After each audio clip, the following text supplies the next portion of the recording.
Uh-oh, here it comes. Uh-oh. Here it comes. Should I get the net? Took 1 second to bring that thing up.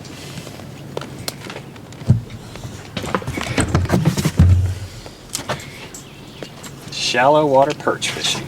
Is he big enough to eat? Yep, he sure is. All right, Michael, well, we got a mess of fish here to clean. We sure do. We only got a few of these keeper walleyes today. We've been doing pretty good on those up here at the lake, but we wanted to do a video for you on how we clean our fish. This method will produce skinless, boneless fillets for you, and it's real easy to do. It only takes a few minutes, and when you got a mess of fish like we caught today, this is how we prepare them. Even if they're large, if they're small, we even do our bluegills using this method. So why don't you tell us how you're going to get started here, Michael? I usually start lifting up the pectoral fin of the fish, this little fin on the side, and I try and get as much of the meat from behind the head as possible.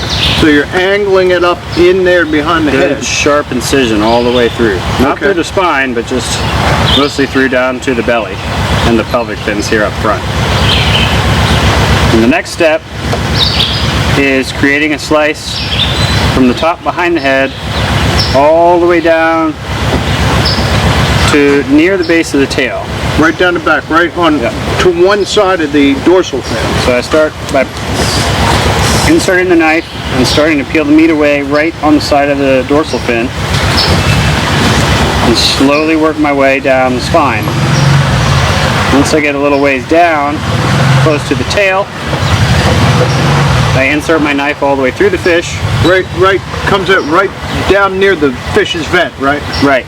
Okay. And then I'll scrape it along the spine down to near the base of the tail without separating the skin from the fish. So you leave the base Right of the tail about here. attached. Okay. And you pull back the upper portion of the meat and then scrape away the meat. So your bones, your rib cage. You're actually going around over the ribs. You're not cutting through the ribs. You're feeling for them with the tip of your knife and then cutting over the top of the ribs. Make sure we kind of pull away the meat and go down the rib cage. And then pull the meat away from the rib cage. Okay. So there's no bones coming away with it. Okay. So now we have the exposed belly and the back portion of the fish. There's an open spot down there where you went. So where this open spot where I cut through, I can stick my knife through and then bring it straight up the belly. You can save all the belly meat. Okay. Now what do? We got to still attach it to the tail here. What are we going to do with that?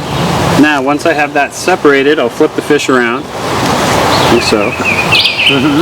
Lay that flat. And then this is an important time to take your time. As you start to separate the meat, You don't want to cut down into the skin though. And then I see you're applying pressure with your first finger there on the knife, so it's pressed down against the skin. So you're taking the knife between the skin and the meat and moving, filleting right up, removing the meat but leaving the skin behind. And there's one fish fillet that needs to be rinsed still before it's frozen. Skinless, boneless fillets. And all that's left is your scaly skin with no meat. And then what are we going to do? Repeat the process on the other side. Okay, repeat it on the other side. And it's that simple. It's real quick. You can get real good at it. And like I say, we'll even do this with our smaller fish. Bluegills even. We can go ahead and do them with this method. They're really quick and easy way to clean up your catch.